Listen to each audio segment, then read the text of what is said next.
Saudara, tahukah anda sebelum Allahyarham Datuk Yahya Sulong ataupun Pak Ya berada dalam industri seni, beliau pernah bertugas sebagai anggota polis pada tahun 1948.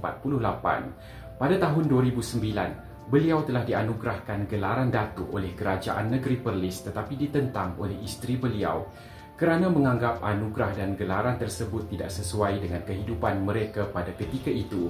Walau bagaimanapun, Pak Ya tetap menerima anugerah berkenaan kerana menganggap anugerah tersebut diberikan kerana jasanya pernah berkhidmat sebagai anggota keselamatan satu ketika dulu dan beliau tidak pernah menyesal menjadi anak seni.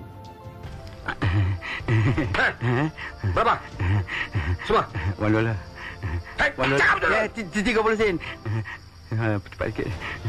Yang berbahagia Datuk Yahya bin Sulong atau lebih mesra dengan panggilan Pak Ya dilahirkan sekitar tahun 1928 di Teluk Intan, Perak. Allahyarham merupakan anak seni yang bergelar pelawak dan pelakon legenda tanah air. Sepanjang penglibatan Allahyarham dalam dunia seni, Pak Ya banyak berlakon filem dan drama.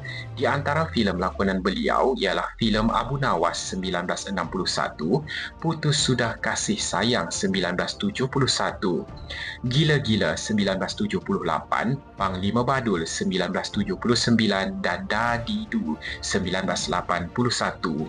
Allahyarham Datuk Yahya bin Sulong meninggal dunia pada 6 Februari 2013 di Hospital Besar Kuala Lumpur ketika berusia 85 tahun dan meninggalkan seorang balu, Datin Alisa Ali, dan 11 orang anak.